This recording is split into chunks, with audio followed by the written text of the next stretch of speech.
And it's live, I think. I think it's live. It should be working. Anyway, welcome, guys. Chaos, first episode. We've got Prime Prem. That's what we're bringing to you. I'm Tobes. I'm joined by Callum and George, or John in Callum's name on the screen. But yeah, group chat talk we've had on TikTok for a while. We've been asked to do podcast sort of stuff. So this kind of gives you a bit of that. We're going to be going through everything Barclays from the previous weekend. It's going to be a weekly thing. So we need to tuck in because we had some big news, didn't we? With Manchester United sacking Ten Hag. I'm devastated. I don't know about you guys, but I'm going to miss this guy. I'm going to miss this guy. What did you make of it when the news broke? Oh, good. I'm actually fuming that he's gone. Genuinely. Yeah. Scaife, I saw your video on it, Scaife, and I actually really enjoyed it because you looked fuming. Cheers, mate. No, I was absolutely gutted, to be honest. You know, it's probably the first managerial sacking when no one's been surprised. It's like it was going to happen, but when was it going to happen? Was kind of the thought process, wasn't it? And it happened too late for me. Well, I mean, it happened 2 years too late to me, but 3 months certainly too late. The timing was shocking after that game yesterday. They gave him a new deal. Like 3 months ago, yeah, they came in. They wanted to sack him. He wins the FA Cup, and they're like, "Oh, we're gonna have to give him a new deal." And then they sack him anyway.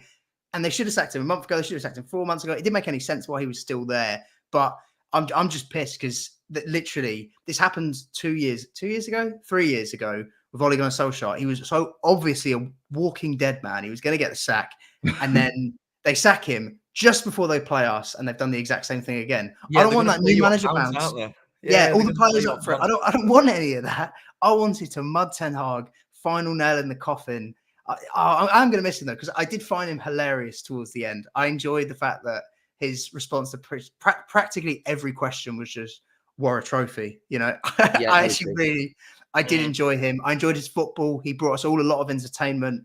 I think, yeah, it's a devastating day for everyone that isn't a Manchester United fan, but probably a pretty celebratory event for United fans, really. But who do you reckon is even in the question for who they go for? Like, looking back on when we first met. I mean, he's fab, isn't he? He's fab, isn't he? Last time I checked. I think he is fab. I would imagine how funny that would be. Imagine. I'd lose my shit. I'm desperate for it to happen. Actually, I'm gonna be sick. Or if they get Mourinho back, I could see him doing something stupid like that as well. No, I don't think so. I think he said he wanted a bottom half Prem team. He did, and they are. Yeah, that aligns. That does align. I don't know. Yeah. Potter is always linked with Ineos. Like, could he get another spin at a big club? I don't know. Do you think they'll go on cheap? As in not pay somebody out of a contract? Yeah, I do. They'll go for someone that's available then. Actually, maybe not. Maybe they do go for like a Thomas Frank. Maybe. Yeah, but he'd be on cheap. Like you're going cheaper in there. Do you know what I mean? I don't know how long he's left on his contract actually. He'll not be on loads of money at Brentford. I don't understand. Tuchel must have said no to them because why would you not do this a month or two ago, or in the summer if you could have had him and you planned to sack Ten Hag anyway? Which is what's so weird about all this. It's like they did plan to sack him, but then they gave him a new deal mid planning to sack him and then sacked him anyway. It's just like absolute chaos. You know, Glazer's out. Is it now? Ineos out. Yellow and green scarves. Like, what's going on? I don't think anything's really changed from what was happening with the guys there before where they were complaining. So, it's an absolute mess. But we're gonna miss Ten Hag. But we'll get on now to the Premier League weekend because it was busy. Scaife is a Liverpool fan. If you guys didn't know, you weren't familiar. Massive Scouser from York. Yeah. So, guys, George, we're 4 minutes in and the jokes have started, guys. Come on. They've 10 minutes. Your team both of your teams are top of league. Oh, well, three of our teams are top. I'm saying Liverpool and York. Are Liverpool top? Oh, yeah, York are top, yeah. We're top, yeah. No, City are top, aren't they? City are top. This guy, we. Yeah. There's so many we's. What? Changed his tune after dropping points. But yeah, talk to me. What did you think about Liverpool, Arsenal? Obviously, me and Callum will give some thoughts, but as a Liverpool fan, what do you take from that game? I thought it was a really good result, and I still do think for both teams, really. I do think Arsenal, they should have won the game considering they were 2-1 up and they put men back. And I saw a great tweet. I think, was it Ian Wright even said, I've not really seen it. He said they played like 10 men. They had 10 men when they scored, which is just typical Arsenal, to be honest, so negative. And if they carried on the way they were playing, I think they've probably got a better result of the game. But as a Liverpool fan, it's great. Any team going away to the Emirates is a great result. Getting the draw is a great result, let alone one of our biggest title contenders, rivals. I wasn't impressed in the first half. I don't know what you lads think. They were the better team. Saka was easily best player in the first half. I thought the biggest matchup would be Diaz on Partey being out of position. I've never really seen him play as a right back. And Diaz was kind of held. You know what I mean? Partey was one of their best performers. Even when Gakpo came on, I thought Partey did a good game against him. The highlight matchup was probably, I think, Trent Martinelli. That matchup's always under the spotlight. I don't think Trent did a terrible job, but he did have Konate next to him, who was immense. Like I was saying the other day, Trent, people say he can't defend, and his defensive positioning ain't great. But if you could be Trent and you were told you can have one man, or you can build a player to stand behind you as a right centre half when you lose the ball, you'd pick a quick, strong centre half who can read the game like Konate. I think he was our best performer and one of the best in the game. He's just so important in the way we play, with Trent taking up so much space up the field. Konate's recovery pace is great. I think we saw him on the ball as well, was quite impressive, stepping up into midfield. We saw that kind of with Joel Matip last year. I don't know what you lads thought about man of the match. I think it was Saka. I think Liverpool's best player. I'd have gone Konate. I thought he was wicked. I know there was penalty shouts, but like there's two angles. There's one where it looks a bit calamitous, and then the other one where you can see he gets a nick on the ball. I thought he was monstrous yesterday, because I thought Trent did struggle, but he was always there. And I think he even won the ball for your second goal, Konate. Yeah. Right? Yeah, he was. Yeah. I thought he was the best player on the pitch for Liverpool. I thought you guys weren't really at it for like the standards you guys can play at, but I just Arsenal, like you said, they had the initiative. They're 2-1 up. That second half, I thought it was embarrassing. I really did, because I know against City it was all, it's because we had 10 men, that's why we played like that. They didn't have 10 men yesterday. They didn't have 10 men. They played like that again. Mate, when Martinelli took that ball to the corner flag in the 75th minute, I was pissing myself. I was like, you're going for a league and this is how you're playing. That's mental. That is like Tony Pulis trade book. That is, I couldn't believe he did that. It was really small club for me. Like if you're, they don't go for floating after the mate, exactly. Like that spoke volumes about the mentality, because it's like you're a top side with really decent players, really decently set up. Start behaving like one. You're 2-1 up against a team that you're looking to beat them in the league, and you're trying to kill.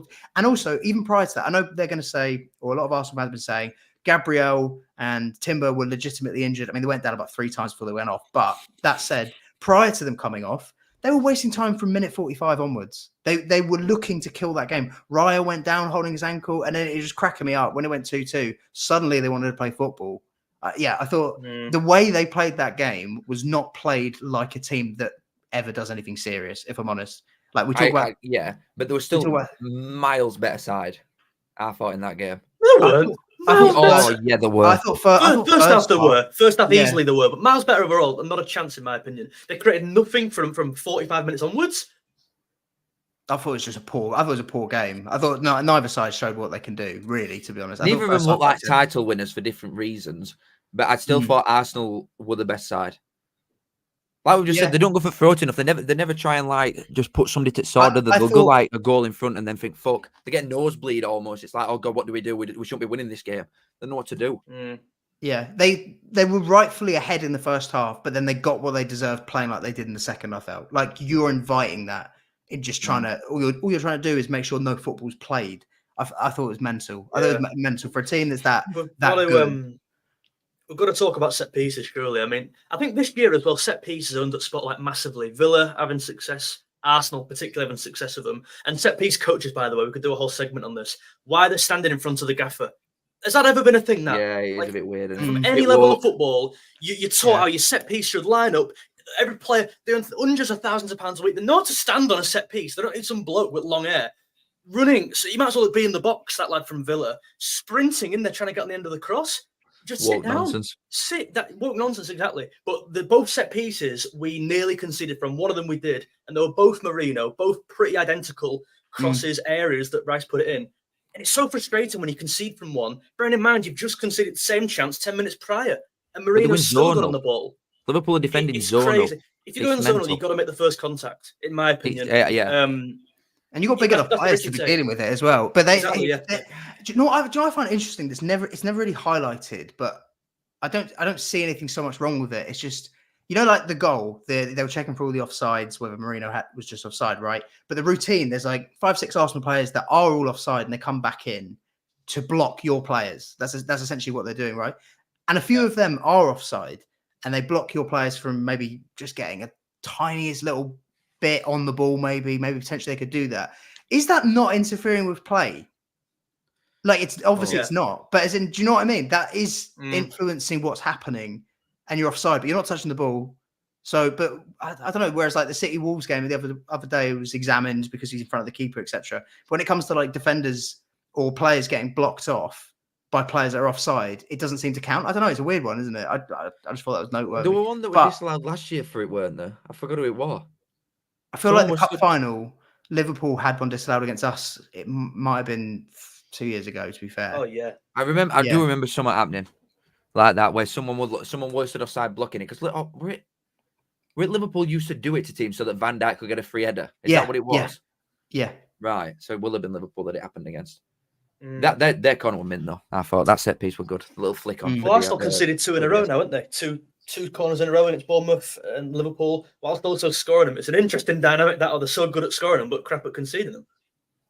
Yeah, that's true. You'd think they'd be. I think they needed another coach, probably another set piece coach. Yeah, imagine 2 of them. Like 2 balls. Oh my god! Yeah, come out every throwing. They're arguing on each one. That'd be class. But yeah, before we move on from this game, there was one incident that's had a lot of tears. Naturally, Arsenal didn't win the game. Which one? We're going to Was get it a the bit foul in the 16th minute? Was it the corner in the 27th? No, it was the goal. The goal that Anthony Taylor blew for. I mean, I don't know why it's being a discussing point, to be honest. But there's okay, right. Do we think that's a foul from Kiwior on Szoboszlai? Move on. No, I don't think that's a foul. Okay, do we think it's handball from Havertz? Oh God, so. More walk. It probably that's what I mean. Like, in it. That's what I mean. I just thought there was enough wrong with that goal that I didn't really get. He blew for the first incident. He didn't blow for anything past when Havertz got the ball. That's true. People are misconstruing it into the Havertz thing. There were so many. I think there were 3 instances, weren't there, that people are like talking about. But it was the first one we need to talk about, and there's nothing in it. So let's just move on, shall we?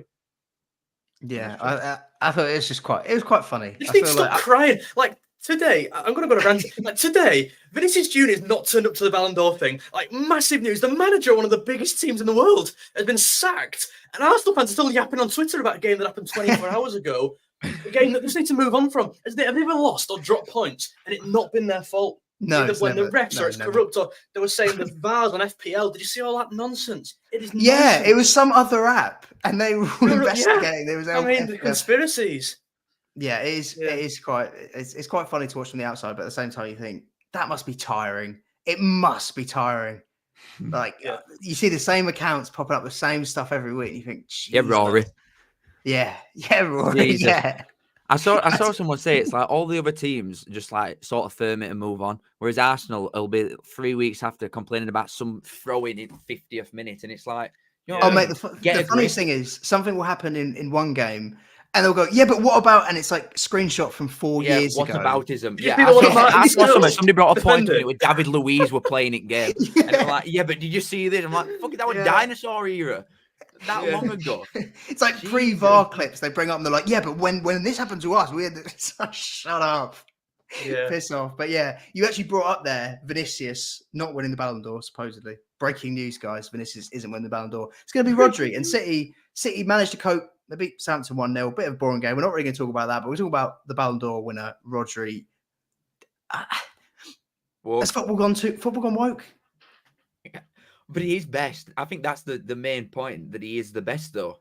It's not his fault that he's the best, but the standard in like top players is just compared to what it was. The fact that the CDM is going to win. When we ended last season, did you guys have Rodri as your player of the year? Because the Premier League did. Yeah. Like Foden was player of the year. Did you guys all think, right? I don't know. I think we take into account that he's won Euros as well. Yeah, I do agree with that, but I also think I don't know about you guys, during the Euros, while I was watching Spain's midfield, I was thinking about Fabian Ruiz. I was shocked how good that guy was was. mad, wasn't he? I wasn't really talking about Rodri, and then when Rodri went off in the final, you could argue they played better in the final when he went No, off. but that is Rodri, though, isn't it? You don't notice This guy it, has you know won what I the mean? trophy, so it's like, oh, that's just an instant boost. It's like a multiplier on you as soon as you do. Like Carvajal's in top like 20 in it. Jesus. Yeah, I know. Yeah, it's Rodri's. It's not an unfair winner. I just think football's in a bit of a sad point if Rodri's winning the Ballon d'Or. You get what I mean? Like, wicked player, unbelievable year. They barely lose games with Rodri in it for City and for Spain. So, like, it's fully justified. But I don't know. Vinny, I was more at peace with. Like, Vinny's a player I look at and I think Ballon d'Or winner. It just but he's just a bellend, isn't he? You know what I mean? It's like one of them ones. This is a knob. Yeah, the not turning up thing's it's a bit childish, isn't it? But yeah, it's quite Real Madrid. Major baby vibes that they've just like pulled the entire thing. They shouldn't know if they've won it anyway. This is all Fabrizio's fault. They should have rocked up there and then we could have seen live tears when they're all Fabrizio like, tweeting that was just. I remember seeing a tweet the other week. Someone saying, "Imagine watching a film with Fabrizio, and every 2 seconds he's just like spoiling the film." Yeah, it sucked. It's again that's quite football gone woke. That Fabrizio ruins everything, man. Bring deadline day back and bring Ballon d'Ors where we didn't know who won it back. But he didn't even know who won it till today. But yeah, either way, someone's brought this up actually. I've just seen in the sidebar. Hello, chat. By the way, yes, Cole Palmer. Yeah, chat, clip that. Cole Palmer, 25th. Name me 24 better players than Cole Palmer because you can't. That's bollocks. Cole Palmer should be in there. He should have won the Ballon d'Or. Stop caring though. It's just a big deal, really. Like, it's a joke. It's been a joke for 5 years. Yeah, it is. But he should award. He should be winning the Ballon d'Or, and that brings us nicely on to Chelsea played Newcastle the weekend. Scaife, by the way, we do a video on Callum's channel every week where we preview the Premier League. We go through our predictions for what those games are. So this kind of works as a nice counteract to that. But Scaife, I'm going to need you to pick Chelsea wins every single week because Scaife has 3 Chelsea results in a row, bang on. Bang on. So if you're doing a super 6 weeks, you'd be 3 out of 6 so far. Hey, what's on that? What was saying? 125 to 1 odd. Probably about that. For what? 2-1 Chelsea? No. 3 correct scores in a row. Oh, right. Yeah, probably something like that. You'd have good odds, yeah. So I need you to pick us to keep winning. And the reason we won, to be honest, was not because we were particularly amazing. I thought we were a bit off it, really, for our standards. But there were a couple of players that shone, and obviously Cole Palmer was one of them. Lads, that pass. The ball did things. I guess his own segment, that was something else. Yeah. He's different. He is different gravy. I really like watching him. Yeah, as a neutral, because Callum is a Barnsley fan, in case you guys weren't aware. But like, when you think of players you want to watch in the Premier League, he's number one. I like how effortless it looks. Though he looks like he just don't care. He goes strolling around like he's playing up park. It reminds me of like Foden before he started like taking off big time, where he just like walks around a little bit and just like pulls stuff out of the bag all the time. It does look like he's just enjoying it. He's playing up park with his mates. I think he's mint. I like that he's an idiot as well. I just like that he's fake. I think that just adds to it. I really, really like him. Like a lot. I think he's great. There's no pressure on him. Like you said, he plays every game like he's in the park. Even I saw after the game that they said, Zola. People made comparisons with you and Zola, and he was just like, "Yeah, I didn't really watch him, but I know he's an icon in FIFA, so he must be pretty good." So yeah, cheers. He just don't think, does he? He just says stuff. It's mint. Yeah, but and he plays the same way. Like he just does stuff. He's in his own half, and he doesn't go, "Yeah, I'll play the safe option because there's a bit more risk with me trying to play Pedro Neto through from 60 yards." He goes, "Yeah, fuck it, goal there. The goal's that way. Yeah. I'm playing it that way." Like he's just, oh mate, what a player! He was the best player. Even the finish that was offside. Was it Jackson who turned that man in midfield? Yeah. The finish was great. It was like very, Daniel Sturridge-esque. I'm going to go 2013 left foot right on the post. Brilliant, composed. Oh mate, I think it was the other week. Yeah, it was the other week when we played Forest. He did a touch, and the Arsenal fans. Oh yeah. Maybe they won that weekend, so there was something else to cry about. They were trying to justify that the touch came off a Forest player, and it wasn't intentional. And he did it again in this game. He did it again in this game to basically be like, "Oh, you guys thought it was a fluke? Like, I'll just do that. I'm just going to pull that one out again." He did it through someone's legs. He's just. Mate, he kind of defies modern football because we've spoke about the wokeisms of football where there's a lot of focus on stats, but then when you watch that player, you go, it's amazing how many stats he gets, but I don't get that feeling. Salah. You know what I mean?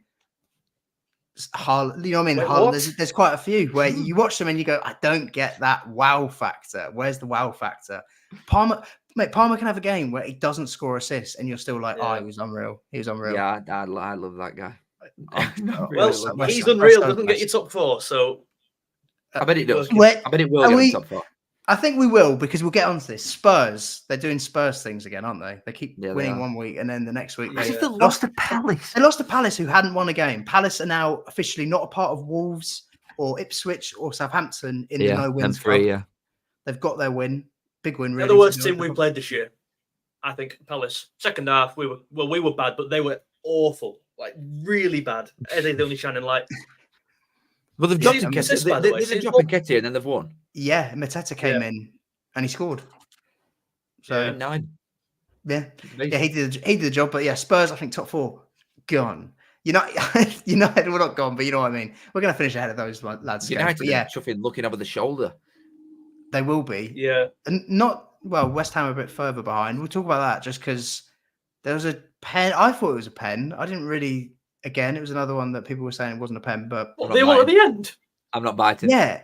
Look at him. Look at him. No. De Ligt kind of like not clatters into, but mate, come on. No way. That is the worst decision ever.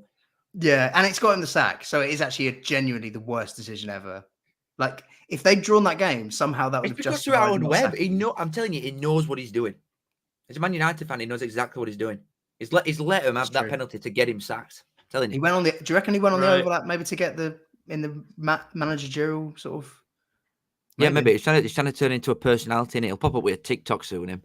Yeah, what do we make of that? They're sort of like celebrity ref sort of thing. Obviously, Mike Dean's always done it on the pitch. Anthony Taylor's always done it on the pitch. But now they're actually going outside of the pitch and onto the screen. I don't think it's that big of a deal, that me. Everybody else can be something. I know refs are supposed to just be like, you're supposed to be like just seamless into the game, mate. You don't want to notice a referee, but I don't care, me. As long as they're not trying to like, they don't start cartwheeling around pitch. As long as they don't try and take all attention when they're on pitch, I think do what you want off it. To be honest, I don't think it's that big. It does humanise them. That should not happen. Like I'd be fine with them doing whatever they want, going on podcast. Probably got a book coming soon, Howard Webb. But if you're the guy, the organisation you're heading, every single week they take their headlines from that's from true. the game. Yeah, true. Everyone's talking about the officials. If they did the job properly, they can go and do what the hell they want on weekend or on the week. Do your job properly. There's so many. How many times this year have we saw? Oh, that game. I don't even know what happened. Let's just talk about that decision right there, and let's let that overshadow everything. Because that happens every single week. Do your job properly. And then you can go on podcasts and start selling your drinks, whatever they're doing. Oh, my God. Oh, do we reckon... Who do you reckon goes on first on Stephen Bartlett's podcast? Will it be Howard Webb? 100% Howard Webb's going on. Or Ten Hag? I think a sad Ten Hag. No way. Ten Hag's not going on there. Sad Ten Hag drinking Huel? Or, Yeah. No chance. Imagine. Well, Stephen Bartlett's a United fan, though, isn't he? So... Somebody's just said that Howard Webb's a fatty fist pump fan and he's on about Rotherham. No, he's not. It's a disguise. He's a disguise. He's sat there at Man United kits. There's a linesman who's apparently a Barnsley fan that lives around here. I see him jogging around local rec with Man United top on his bollocks. Look at where they're born from to be like, oh yeah, I support these guys. He is. Well, it impacts your job. Like if they sit there and go, oh yeah, no, I am a United fan. Exactly. Go, well, no Premier League for you, or it would be ridiculous to think that all these refs happen to support teams that have nothing to do with the Premier League. Yeah, exactly. It's a bit too big a coincidence. And on the pitch, it kind of tells with in Howard Webb's case, certainly a lot over the years. But I want to talk about Ipswich because they almost got their first win. Callum is kind of a makeshift Ipswich fan, Premier League wise this season, would you say? I just feel for underdog. It's one of them ones. Yeah, and they went 2-0 up away at Brentford. That's a tough game, and then that game was absolute carnage. There were so many last minute winners across the weekend and draws, but that one was kind of the biggest, I think. I'm not worried though. Still, I'm genuinely not. Like the amount of goals that they're scoring is miles better than all other sides down there. And if that had gone in on last minute with Liam Delap hit post about 30 yards, mate, I'd have lost it. Let's talk about him. Like I was kind of leading that way. He looks wicked. The goals he's scoring are like Just that one against proper Villa when he's 9. skipped past Carlos and put it in. That were a great goal and all. Yeah, the step overs in that for a big guy as well. Like, Yeah. that's not. They don't usually look as coordinated as that big strikers, but he looks so slick with it. And then just a little like toe he gets on that volley for the goal. The shot off the post is Harry Kane-esque. I remember he scored a goal against Arsenal, I think, a bit like that. But it just this time it obviously hit the post, went out. He looks the real deal. I think whatever happens with Ipswich, I think someone will sign him. To be honest, I would quite like to sign him, have him as like sort of back up to Jackson. But I think he looks wicked. But it's obviously worried defensively for him, though, isn't it? They're letting a lot of goals. And also across. I think Muric is one of the worst bits of business they did. Yeah, that I didn't mind that to start with, though, because I was fooled by the last couple of games they had at Burnley. Because Trafford was starting for Burnley all the way through, wasn't it? And then he put him in for like last 5-6 games, and he would play mint. I've been scamming us over Ipswich because he looks shit. Yeah, thoughts on the Calvin Phillips whole thing, saying he might get dropped? Yeah, he's lost it, hasn't he? Do you reckon that is because of like a confidence thing, or do you think Bielsa's football maybe like burnt him into the ground? Because I'm looking at Patrick Bamford, who was scoring 17 Premier League goals at one point, and he has been crap now for years for Leeds. Like, I always see Leeds fans moaning about him. So do you reckon like Calvin Phillips maybe got run into the ground a bit? Because Bielsa's football was like really demanding. It was great to watch, but I don't know. Yeah, but not after this long, surely. I understood it the season that they went down because they were that knackered. So they obviously couldn't keep up with that. But not after this much time's gone. He's barely even a footballer. He just trains, doesn't he? And then, even in fact, he was coming back from like pre-season of a weight, wasn't he? I just don't think he takes it seriously enough. You can't. He's probably got all his money now. He's thinking, you know what? I'm happy, mate. Whatever happens, somebody will just keep ticking me over forever until I'm like 35 and I can pack in. I don't think he takes it that seriously. It's his own fault. I don't think it's like the Bielsa thing because that'll have passed, surely. It's a shame, really. He's been at City. Obviously, he'd never got a sniff because of Rodri. And then when he did go, Rodri gets injured, and now he's not. It's probably the worst his career's been in the last 3, 4, 5 years. It's not. It's quite ironic in that he's this bad now when there's actually a chance there to get into the City team, and he is good enough on his day. Of course, he's good enough. He was England's best player in that tournament. Yeah, he's got the move to City for a reason, right? It's not been a while though. Yeah. No, exactly. That's what I mean. It's come at a terrible time that the injury to Rodri and he's kind of doing this with his career. It's not looking good. Yeah, that would have been so. But if this had been the Calvin Phillips that people had seen at Leeds, seen for England right now, no one would even be debating whether City will be massively impacted by Rodri. Obviously, Rodri's a much better player, but like everyone will go, nah, he'll do a job, he'll be fine. City will be fine. It won't change that much. Like, Rodri's great, but Calvin Phillips can do a job. Now, Calvin Phillips can't really do a job in a relegation side, or it feels like that anyway. Like, it is pretty mental. But we spoke there about Rory Delap's son. He's Prime Barclays, producing a Prime Barclays striker. And we've got 2 guys on the other end of the spectrum towards the end of their careers. Well, maybe not one of them, but definitely 2. I just want to touch on these. Danny Welbeck and Chris Wood. They were snubbed for the Ballon d'Or today, I feel. Mate, he's been ridiculous. They have to the both have. I didn't watch that Friday night game, the Forest Leicester one. I watched it. They were a good game, really good game. It was a good game. Yeah, no, it did look good. I've watched like the highlights of it afterwards, obviously. What was you watching? Wickham versus... No, I was watching Portsmouth Wednesday, wasn't I? And Wednesday ended up winning 2-1, and it was a screamer game, so it just ruined my night for me. It ruined weekend before it even started. Okay. But yeah, mate, Chris Wood and Forest in general could have been like 6. Obviously, full game, I've not watched it, but they look like they could have been 5, 6, easy. They are... I think we said it on the preview the last few weeks, but like Nuno has turned Forest into what Nuno turned Wolves into, where they're just a really decent side. Like they're going to be, they're comfortable. They're not even going to have to worry about going down. They're going to take points off big teams and small teams. They look comfortable. I know that Vardy scored because it's quite. I mean, it's nice. It's nice for them to give us a Vardy goal anyway. No one's complaining about that one, but they've gone away and won 3-1 there. They got a result away to us. They got a result away to Liverpool. Yeah, like Forest have been. They just look really decent. But yeah, Chris Wood. I saw a stat. I think it was since 23rd December last year. No one scored more open play goals other than Haaland than Chris Wood. That is how mad is that? That is crazy. You thought like Newcastle got rid of him, and Callum Wilson is Callum Wilson alive? Does anyone know if he's alive? Well, I forgot about Callum Wilson. That people find themselves at different clubs that just fits for him, doesn't it? Like Chris Wood has not really done. He scored a decent amount of goals, whatever it's been. I thought he was good at Leeds. I didn't rate him that much at Burnley. for example. And people say that a lot about how good he were at Burnley, but I don't think he were that good. This is the best I've ever seen him by a mile, and it fits with certain things in it. The goal, I think the first goal he scores on the turn, it's like, it's unreal, crazy. I think a lot of credit has to go to the three behind him. It's like Hudson-Odoi's been great. Yeah. Was it 3-4 million? Was it? You'll know 3.5. It'll be on a fat wedge, won't it? That's why they're going. Yeah, but I'll compare that that 4 to the 3, and then Chris Wood to like West Ham. They brought Fulkrug, Somerville, and they've still got Bowen, Kudus, Paqueta, all these like stars really, and they just can't click. But Forest on like half the budget. I mean, Elliot Anderson probably an exception to the rules. Was he 40-odd million or something? Gibbs White and him were expensive, but they're both but Gibbs White's been there a while. The Elliot Anderson will fiddle in with books anyway, so that's not even like Elliot Anderson was doing Messi impressions the other night. What a 5 minutes against Palace, by the way. Yeah, for him, he looks mint. Yeah, 5 minutes of the season. Mate, I couldn't believe that. That would have been one of the best goals I've seen, like flat out. Not just like this season, like flat out. That's one of the best goals ever. If he'd done that dribble from one side, come on the other, dribbled again. Mental. We talk about what do you reckon is the worst individual performance this season? The lad at Ipswich in the previous game, own goal and a red card.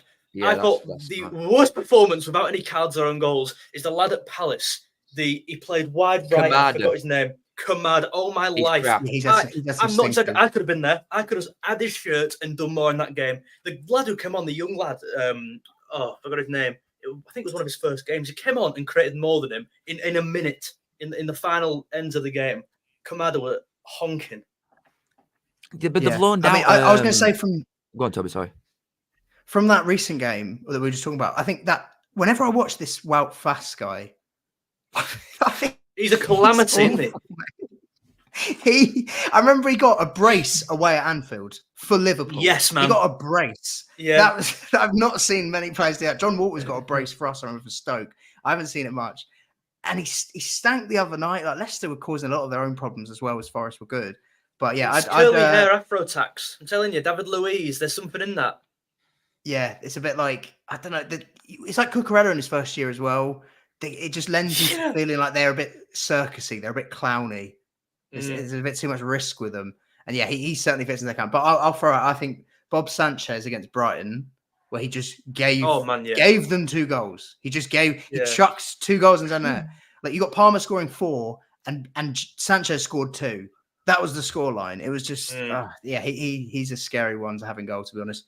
Gives me a lot of nerves. Or worst performance of all time, Weaver against Wolves. What the hell happened there? Yes. That forward is so embarrassing, isn't it? Weaver. So I can't remember whose channel this was on, guys, but they were on mine. They were scared. This was George's. We did the most underrated players, most underrated 11. And George made Weaver captain of his underrated 11. Never seen him play, by the way. We didn't even know who we were. Yeah, he said he's the most underrated player in the league, and we're about to find out why. And we found out why, because that is one of the worst criminal goals mate. I don't even know how you'd feel as a Brighton fan towards Weaver. After that, I feel like it's one of those things you can't ever really take to him. No, in that half of the pitch, right? He could have put the ball anywhere except Tommy Doyle's feet, right? Just kick it anywhere. Oh my God, kick it out for a throw-in. It was so bad. Surely the manager must. I mean, some silence probably in the dressing room there. And when they walk past each other, just don't even look at each other. Oh, you'd be fucking draw a line under that, hadn't you? You'd be fuming. But yeah, Wolves they're kind of flattered to deceive Wolves. We've said this the other week, but like Wolves only play hard games. They, for some reason, they're in the Premier League. They're not playing with the bottom half of the league. They only play the top half teams, and that's pretty clutch getting that from 2-0 in like the 88th minute. Yeah, no one's talking about. I think how poor it was from Cunha to just shoot there. It went in. Got deflection. There were 2 men overloading. It was easily the worst choice he could have done. Really, he got away with it. Some serious. No one's really talking about that because of Weaver. Yeah. The limbs were good. The limbs were really good. I don't know. This message has been in chat. I just want to point it out quickly that United are lining up their Amarim. Scaife, you want to link with? You were lining up Amarim, yeah. I remember your video on it. Can you tell us who he is? Because I actually just like. He's a 3 at the back man. He's Sporting Lisbon. Christ, I forgot. He's in Portugal, isn't he? Well, I can give you a bit. So he's done pretty well at Sporting Lisbon. He plays very much 3 at the back, quite attacking. I actually think their squad would suit a 3. Maguire would be right in a 3. Centre half. He should be in. Luke Shaw as a wing back. right wing back. You could have like Dallo or Mazraoui. I don't. Is it one of them that you need good players for though? Because Man United just ain't got that. Probably, yeah. But I do think United's players are better than how they're playing. I do think they've done a lot of bad business, but I also think Ten Hag is shocking. Like they will get better with a non-awful replacement. Right? I don't see how they get worse. I think some of those, but I think like you can get more out of Rashford than what you're getting. Yeah, I agree with that. I think the midfield's crap. Yeah, but even Bruno, you can get more out of Bruno than what you're getting. Yeah, he did like Ugarte is a shin kicker and Casemiro's a bit over the hill, but like you can, I don't know. I don't think they're as bad as they're one place above Leicester. Oh God, yeah, that is crazy, isn't it? Yeah, I don't know. I think Amram would be an interesting one. He seems like a bit of a character. Good looking guy. But did he not turn down Liverpool guy? then, or am I? What happened with that? Yeah, I couldn't work it out. It went really kind of sour very quick, I think. And then Alonso was the main man. I think because Alonso, it was really heating up that move.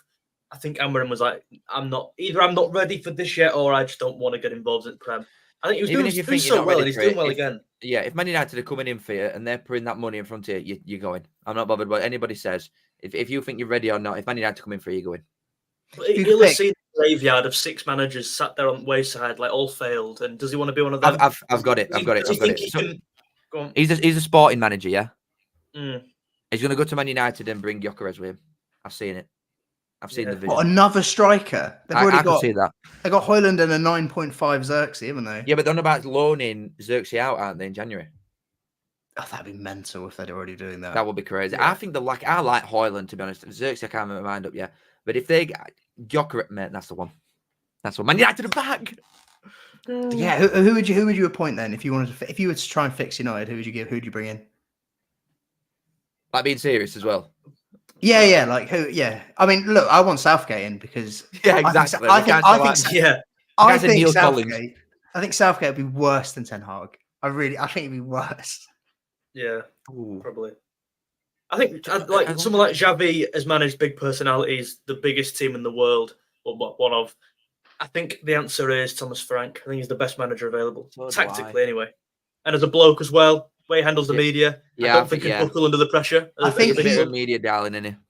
I think he would assimilate better than Potter did in terms of like, you're now at a big club, speak like it. I think Thomas Frank speaks better than Potter. Yeah. I don't mind that. It's a decent shout. The majority of people like him. People just abuse him because he's got greasy hair. Thomas Frank, genuinely. But like, I do think the majority of people like him. And I think he handles that side of it well, like across board. But it is then a case of like, can you manage the best? Do you know what I mean? But saying that at the same time, he did get promoted with Brentford. And Brentford weren't some poxy little team when they got promoted. They had a rate side. So they were managing like big personalities then because Tony came for a lot of money. They spent loads on the season going up. So it's not like they were just some little shit team. He had the best players there and he managed that well to get promoted eventually. It worked through playoffs though, which might be a little bit. Yeah, but even like he's always adapted well because Ericsson comes in and was brilliant for Brentford. Big part of them kind of staying up.